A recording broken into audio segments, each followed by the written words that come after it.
তুমি এখানে কেন আসছো? মানে উর্বি আসেনি? রাফসান ভাইয়া, উর্বি আসেনি, আমি একাই আসছি। কেন, কোনো কাজ আছে এখানে? একটা কথা বলার ছিল। বলো। আপনার সাথে পিক তোলা আমার সুযোগ পাইনি, সেজন্য আপনি এখানে এসেছি। আচ্ছা, আপনার অসুবিধা হলে আমি চলে যেতে। না না, কোনো সমস্যা নাই। মানে তুমি তো উর্বি ফ্রেন্ড, তাই না? ওকে, আসো। ঠিক, উর্বি চলে আসবে যে কোনো সময়, আসতে খুশি হবে তোমাকে দেখলে, সমস্যা নেই। আরে কি করছিস তুমি? এই তোর কি মাথা ঠিক আছে? হ্যাঁ, চলো। উর্বি, ওই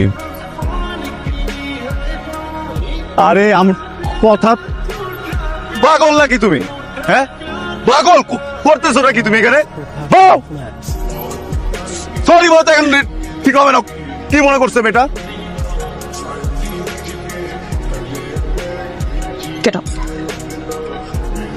কবে থেকে চলতেছে এসব? কি কবে থেকে চলতেছে? আমি না তো থাকা অবস্থা স্টুডিওতে আমার এই মেয়ে ফ্রেন্ডকে নিয়ে আস। আমি উঠতে দিতাম না তো। তোমার ফ্রেন্ড তোত লাগবি না, তোত লাগবি না, তোত লাগতা।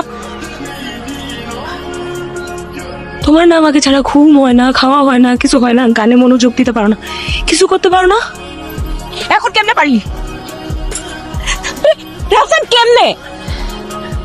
উর্বি, কি উড়বি, কি উড়বি, কি কি আমি কি আমি কি কি বল বল। অবিশ্বাস, আমাকে অবিশ্বাস করতেছো? ঠিক আছে, আনছি একটা মেয়ে, ওর সাথে বাজে কাজই করছি আমি। খারাপ না আমি? তুমি বলছো না যে তোমার আমার ভিতরে প্রেম নাই?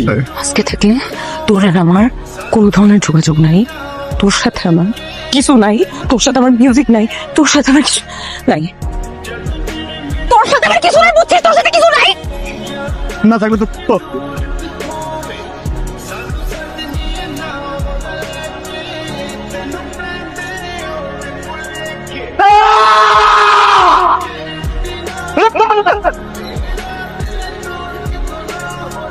এই রফসান, কিরে ক্লার এঙ্গেজমেন্ট। দোস্ত, তুই জানোস না আজকে উর্বির এনগেজমেন্ট?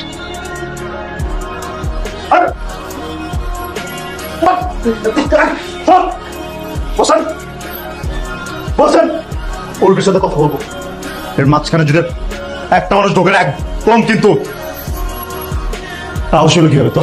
হ্যাঁ, আমি থাকতে আরেকটা ছেলেকে বিয়ে করতেছিস, বসে থাকবি সারাদিন আমার সাথে মিউজিক করবি, হ্যাঁ, সারাদিন আমার সাথে ঘুরে বেড়াবি, আমার সাথে কথা বলবি, সবকিছু আমার সাথে করবি, বলবি যে প্রেমিকার মতো আচরণ করা যাবে না, প্রেমিকার মতো আচরণ করা যাবে না, বলেন নিজে প্রেমিকার মতো আচরণ করবি, আমার সাথে অভিমান দেখাবি, সেই অভিমান আমি ভাঙবো, আরেকটা ছেলেকে কেন বিয়ে করবি? তারপরে আমি আসছি না তোমার কাছে, আমি কি তোমার সাথে জোর করে যোগাযোগ করছি? তুমি আসছো, যে মানুষটা কোনোদিন কোনো মানুষের সাথে কথা বলে নাই, কারোর সাথে যোগাযোগ করে নাই, ওই মানুষটার সাথে জোর করে যোগাযোগ করছো। একটা মানুষ আর একটা জীবন একা একা থাকছে, একটা মানুষ সারা জীবনে কোনদিন বন্ধু বানায় নাই, সে কখনো জানে না যে কিভাবে বন্ডিং বানাইতে হয়। সেই মানুষটার কাছে যখন আসছো, ওই মানুষটাকে যখন অভ্যস্ত করছো, নিজের সাথে সারাদিন কথা বলছো, কেয়ার করছো, ওই মানুষটা তো প্রেমে পড়ে গেছে। মুখ দিয়ে বলছি কখনো? তোমাকে তো বলে নাই যে অনেক ভালোবাসে, বুঝছে? যে বুঝে গেছো, নিজে বুঝে আবার পেটও করছো যেন প্রেমের কথা না বলে সামনাসামনি।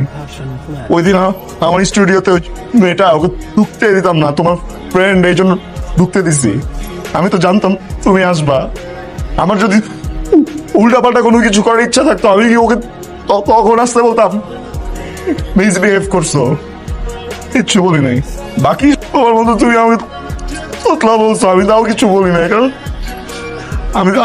আমি তোমার চোখে ভালোবাসা দেখছিলাম আমার জন্য। ভাবছি যে ফুল গুচ্ছ কি করে যাবে, আর যদি বিয়ে করবা তাহলে আমার সাথে ওই দিন ওটা কি ছিল? তোতলা মানুষটা কি কষ্ট দিতে অনেক ভালো লাগে, নিজে কষ্ট পাইলে চোখ থেকে পানি বের হয়। তোমার কি মনে হয় যে তোতলা মানুষের হার্ট কি আরেকটা অন্য কিছুতে বানানো থাকে? আমি না তোতলাই, এইখান থেকে তোতলা। এই একদম